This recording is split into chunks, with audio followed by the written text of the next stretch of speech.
Welcome to Clinician's Eye. I'm Marcia Childress from the Center for Biomedical Ethics and Humanities in the School of Medicine, and this is Jordan Love, the academic curator from the Fralin Museum of Art. Clinician's Eye is a joint project of the School of Medicine and the Fralin Museum. It's an interactive workshop that uses visual art analysis to improve physicians' core clinical skills in observation, communication, and reflection. This was developed in 2012, 2013. It takes its cues from medical school and museum partnerships and related research at other leading medical schools, including Yale, Harvard, Northwestern, and USC. But UVA's program is our own, designed in-house by Jordan Love, and piloted through the Center for Biomedical Ethics and Humanities with a variety of medical school classes. Last spring, Clinician's Eye became a required part of our medical curriculum. While it was developed for medical students, the workshop works beautifully for clinicians of all stripes and seniority, whether doctors, nurses, or allied health professionals. And you can help us know today whether it works for laypersons and other professionals as well. While Clinician's Eye can take place in a classroom or an auditorium or in OpenGrounds, our preferred venue is the museum, in part because of its wealth of art objects, and in part because for health professionals, being in an art gallery can be a most refreshing change that sharpens the mind. In the workshop, which normally lasts 2 hours, participants are challenged by museum educators and medical professors to slow down their looking, to observe and articulate in a non-judgmental way what they see in the art before them. Exercises give them practice in mindful attention, in description and interpretation, and in knowing the difference between the two, and in communication. Our goals are to enhance and engage learners' visual literacy, their pattern recognition ability, their verbal and listening facilities, their tolerance for ambiguity and uncertainty, and their cultural openness and sense of perspective. All of these skills, in turn, help to build and refine the core clinical competencies of diagnostic acumen, communication, collaboration, self-awareness, and reflection. When surveyed, UVA medical students like this one have responded enthusiastically to Clinician's Eye, and they've realized gains in their tolerance for ambiguity and uncertainty. But the very best way to know something about Clinician's Eye is to do it. And welcome to Clinician's Eye. Jordan's going to lead you through it. All right. So this is, I want you to know, it's a very abbreviated version. So this is just an appetizer, or what is actually a 3-course meal. You can tell I'm hungry, but we have framed it as a series of exercises in the museum because art history and the medical profession use similar methods for coming to a conclusion, and that is somewhat of a detective style gathering of information, collaborating with others, and coming to some sort of consensus. And there may not be one right answer. The answer may not be clear, and sometimes we have to live with that. And in art history, we're encouraged to live with that, and we're comfortable with living with not having all the answers. But there's a system in the medical profession that suggests that the right answer is out there, and if you just look hard enough, that you can find it. But in reality, in the medical profession, you can find a lot of different symptoms that are either related or unrelated. Sometimes you don't find the right answer. You have to be comfortable with dealing with ambiguity. And art is just one way of getting comfortable with that aspect of the medical profession. They also do it, in New York, they do a similar exercise with NYPD, with Homeland Security, and the FBI, to get everyone to change the way they view things in order to not jump to conclusions so quickly that you miss other information. Because That's what images in our life are encouraging us to do. What's the number one place that we see images? Yeah. What kinds of images are they? Digital. What are most of them related to? How you look. What are they trying to get you to do? Buy something. Most of the images that we see are related to advertising. How long are they put up on the screen? Less than a half a second per image. So over the course of the week, how many images, distinct images, do you think you see? Ballpark, what do you think? I don't know the answer. It's probably in the tens of thousands every week. So why so fast? Why do you think that advertisers want to show you images so fast? So you can't judge it. So you can't judge it. Absolutely. If they, the quicker that they show you an image, the more likely you are to retain it in your unconscious mind rather than conscious mind. If it's in the unconscious mind, the mind that's concerned with emotion and, getting hungry and wanting to buy things to make yourself feel good, the more they talk to that mind, the more likely you are to end up buying it. They find that the longer a person takes viewing an object, thinking about it, the less likely they are to buy it. Advertisers know this. So that's another reason why art history is so important, is it trains you to be more mindful of what you're looking at and how you're judging it. You can imagine how important this would be for eyewitness testimony. Because we find so often that eyewitness testimony is often flawed because events can unfold so quickly that people didn't have time to process what they saw or accurately judge what they saw. So these are all tied into clinician's eye and what we're trying to do. So how do we act more mindful about what we're seeing? Well, one of the ways we do that is we practice. Practice makes perfect, much like Barbara Bernstein's class on drawing. You start by just talking about what you see. Instead of draw what you see, I'm going to ask you what you see. So what do you see? Two women? Two very different women. Two women painted different ways. So you recognize the medium of the artwork, that they're painted. Oftentimes people look over that fact. They won't talk about the fact that it's a photograph or drawing or a painting or... What else do you see?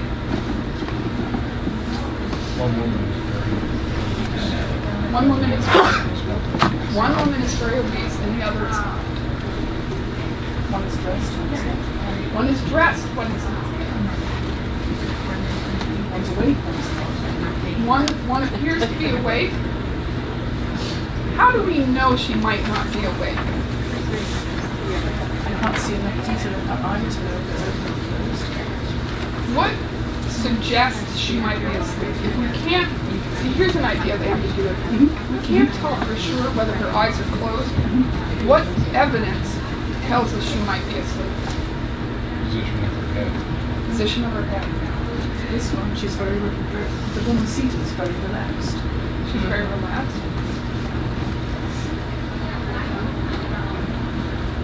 Let's talk about body position.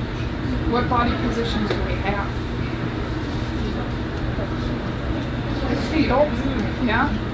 Reclining fetal position. What other body positions?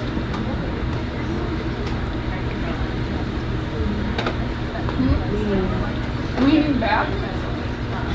Seated upright but leaning back. So we both have two positions of relaxation. What are you usually doing when you're in the fetal position? Loud and proud. Sleeping, right. So this is the evidence that we collect that leads us to the conclusion she might be sleeping. See, by slowing What we mean by slow looking is not jumping to conclusions. What you're doing is building up an inventory of what you're seeing.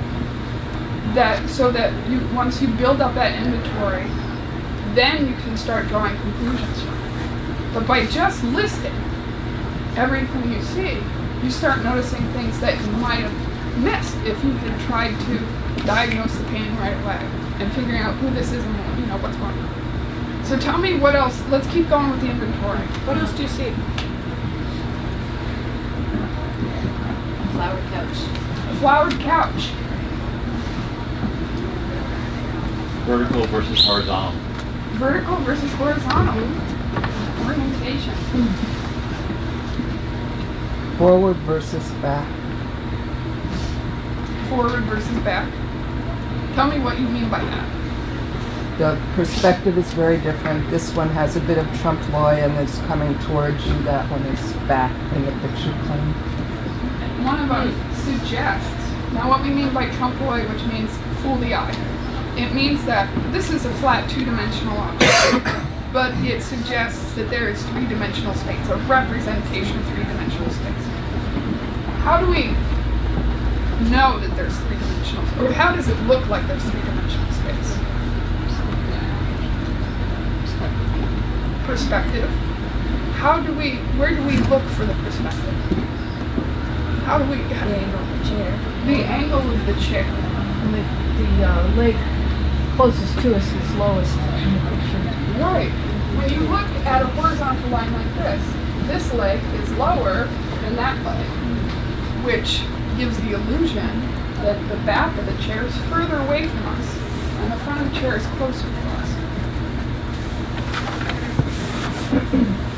The couch does that too, though.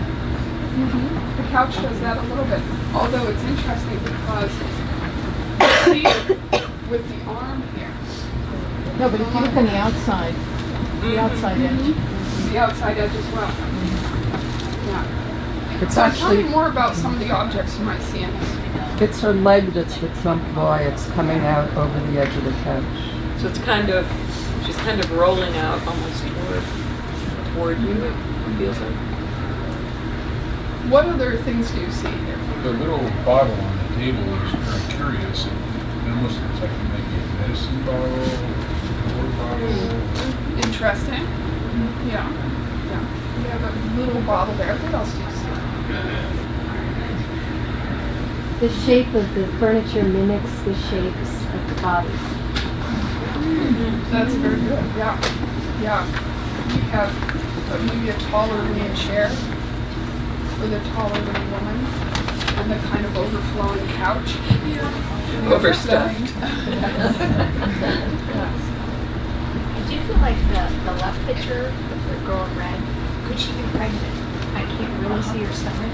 Yeah, it's hard to say. She's in a very relaxed position, Very relaxed but position. it's unclear. Right.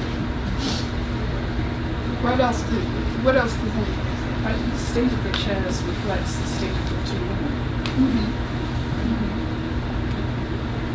One is very proper, one is not. Yes. And in the one who's clothed, how is she dressed? It looks like maybe an evening gown. What material do you think that is? Velvet? It looks like it's possibly velvet.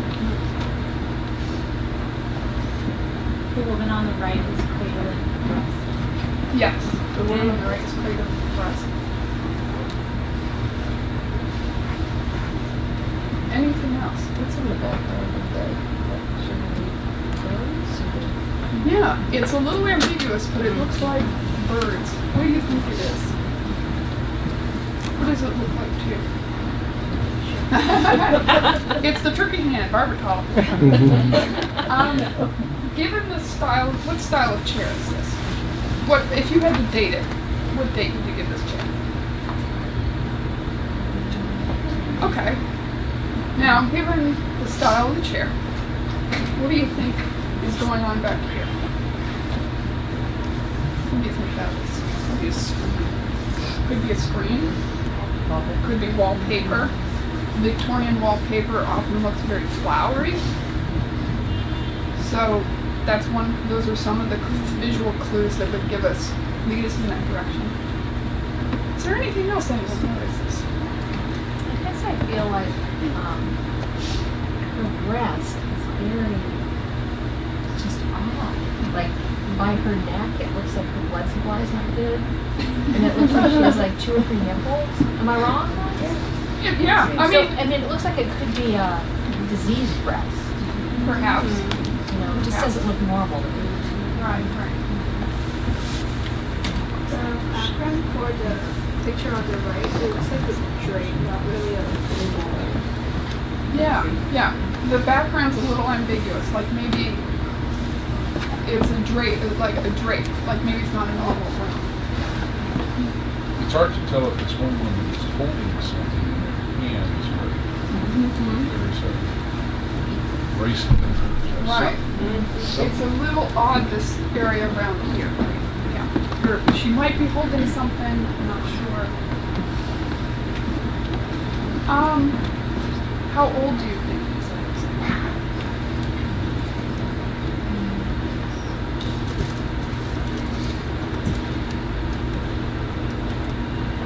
20s. Which in her one? 20s. The one on the left seems like she would be in her 20s, and the one on the right looks a lot older. What makes you say that? The figure, and I also think the face, and I can see wrinkles and like folds in the right, but besides the slenderness of the figure and like beauty, kind of like the youthful beauty of it, there aren't a lot of details for me to precisely say. Right. We suspect she might be young because we do not see the wrinkles that we might otherwise look for to indicate age of us. Or gray hair, you know, some of the cues, the visual cues we use to distinguish age. Absolutely. So I'm going to start adding a few things, a few facts as we go along, and we'll see if that kind of changes the way that you view these figures. This, which is hard to tell with the digital projector, is a syringe. There's a cup with a spoon. And that little bottle. And that little bottle. Curious little bottle. What do you think of, how does that change your view of the woman on the left now? Yeah. So possibly what we're possibly seeing is a picture of addiction. How does that compare with the image on the right?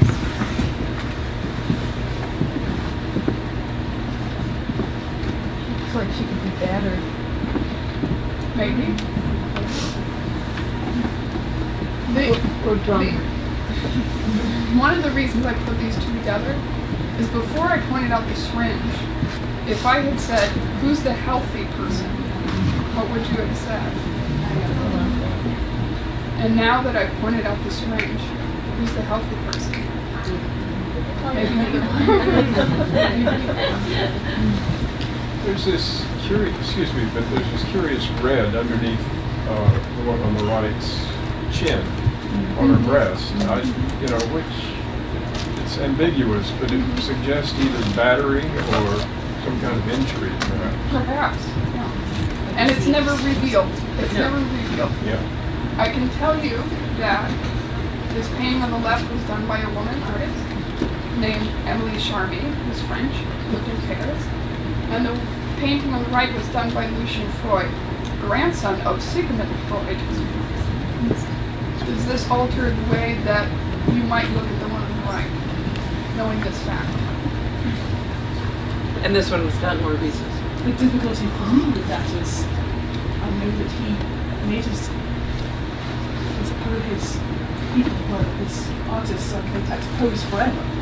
So they frequently pose. In fact, earlier today we saw another one, a drawing of an etching of one uses. So that sort of gives it a different framework. Right. Also, he never paid them. Right. So that he sort of gets stuck in what is the relationship here? Who is this person? Is she? Right. I don't know. This is actually, we know who this is. This is Sue Tilley.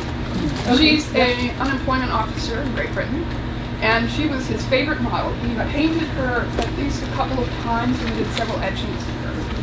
She was one of his favorite models. The etching we saw earlier might very well have been her as well. It was. It was. It was. The other important thing here is that just as Jordan has done, she's withheld a lot of these kinds of framing details from you so that you are working independently without allowing that to affect your judgment and begin to send your thoughts. Right. Freud's grandson, I mean, that suggests to me she may be dreaming. There you go. Wildly. No, one of the interesting things about putting these two together is you have, what Freud is doing is he's putting forth a female nude. Now, when I say the words to female nude, what's the first thing you think of? Sexual. And what is this sexual? Our automatic reaction is no. Well, it is in a negative way. For some, Sexually perhaps. repulsive. Well, this is just a thing. What does it mean to depict the female nude in art? Alluring. Does it always have to be alluring? Does it have to depict what is the ideal human body? What is the ideal female human body? Is it always about sexuality? It was in the 19th century. Even by a woman artist. They're never depicting people of age. They're never depicting people of different body types. It's always young, attractive 20-something female nude.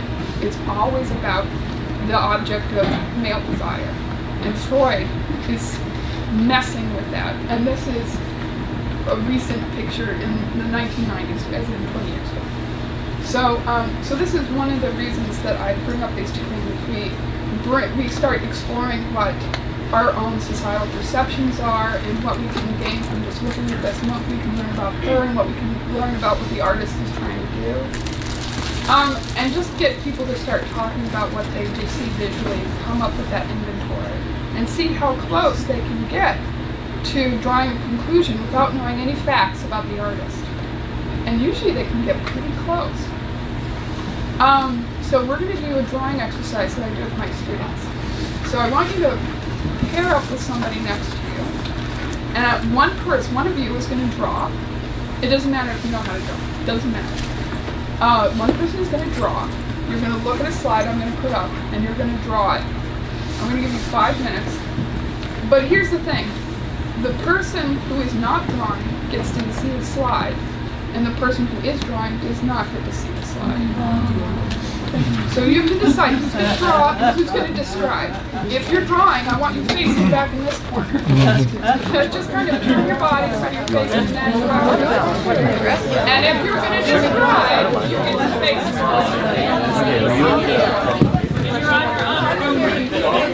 Yeah, no peek. You get 5 minutes. Shall I just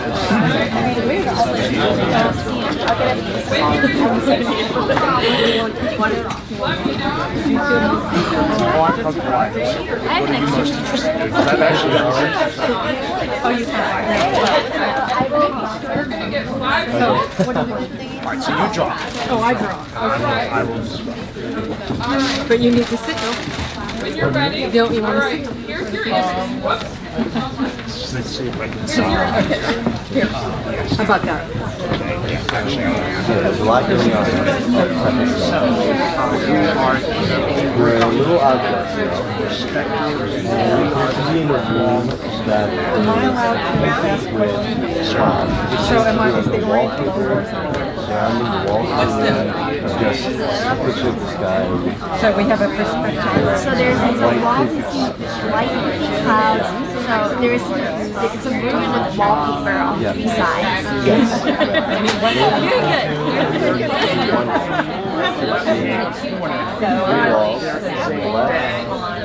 Right through the clouds. And in the back left corner, you see this big cone. When you yeah. Not like the one with the handle, but like That's good. Closer to me or further in the wall. That's the corner.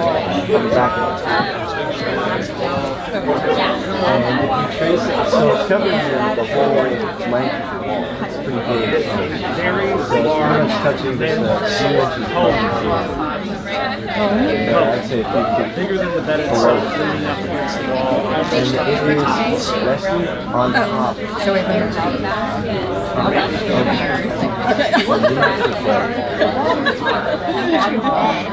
Which way is the bed? All of the walls. The head of the bed is against the left wall, but pushed against the right. How large is the bed? And it probably goes halfway across. Clouds that have some blues between them. And then just in front of that, so as you look into the area, there's a rug I can't draw on the floor.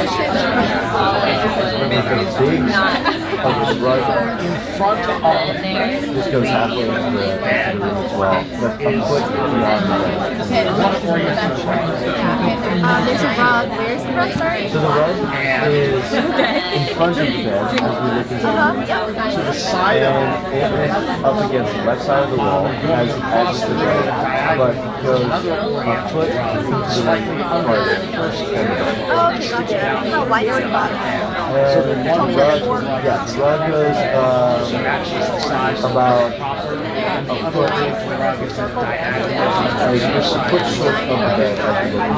Okay, yeah, that makes sense. What's the square rug or a round rug? It's a rectangle. Are there fringes? Oh, no, you can explain it. Okay, on top of this rug, okay, it's tall, but half the size. It's kind of like directly and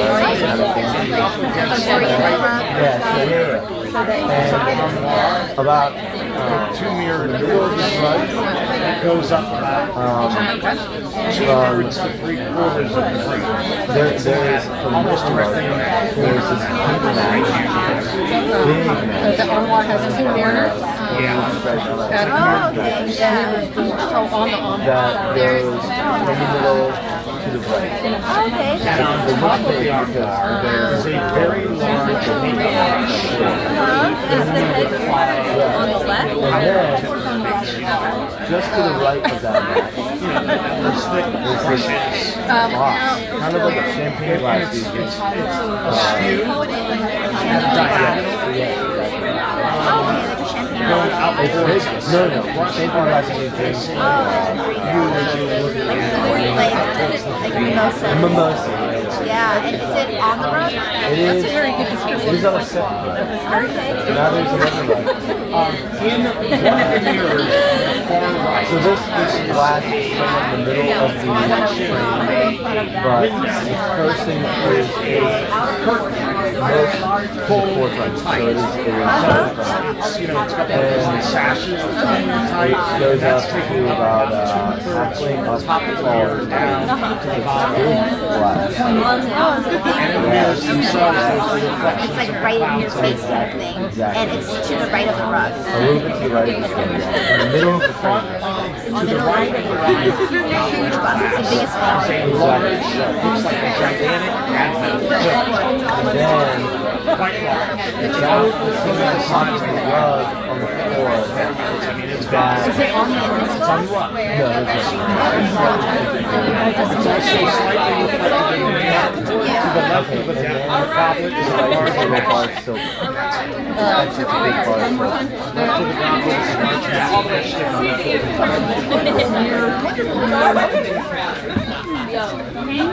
sticking How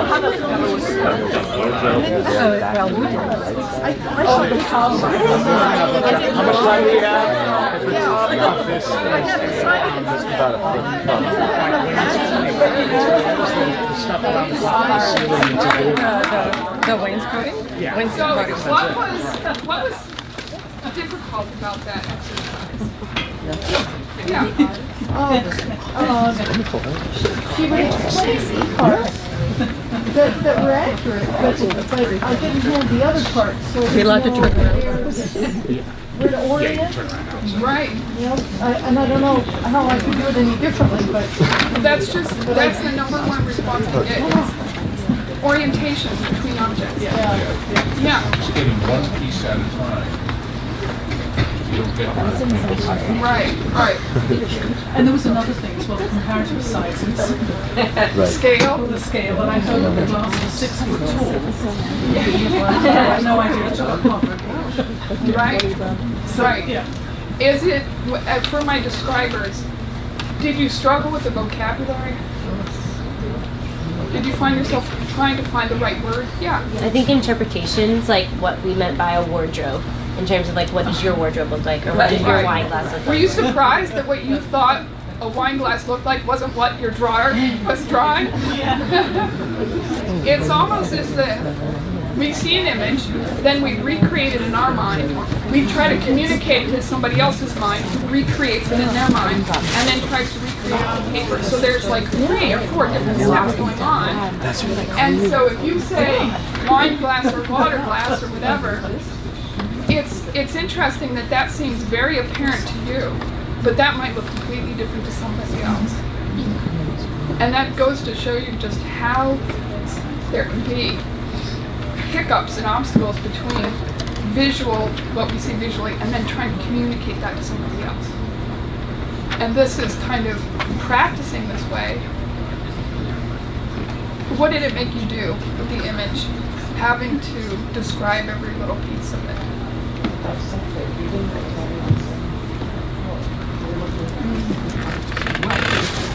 Did anyone find they got bogged down in details? Yeah.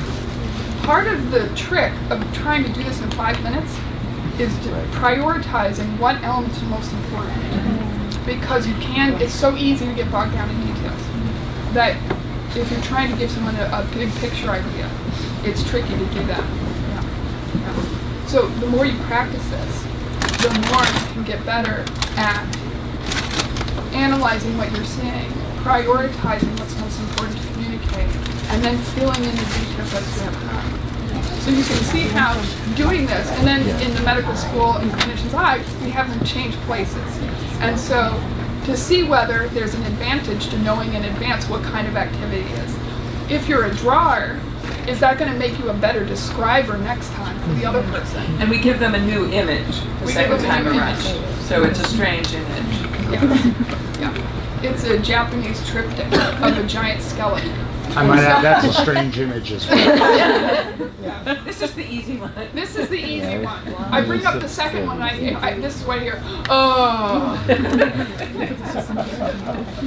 So anyway, I hope this has been like a good indication, or a good indication to you of what types of things we're doing and how we're getting people to slow down and look at an image longer and start to break it down into parts and inventory, and be able to try to find the vocabulary to communicate that to somebody else in the most accurate way you can.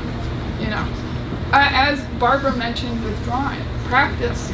You know, practice makes perfect, and it's always hard the first time, but people get good at it. And as an analog to this exercise, just think about the handoff that occurs when doctors or nurses go off shift and turn their patients over to the next shift and briefly describe them. So that's what we're trying to do here.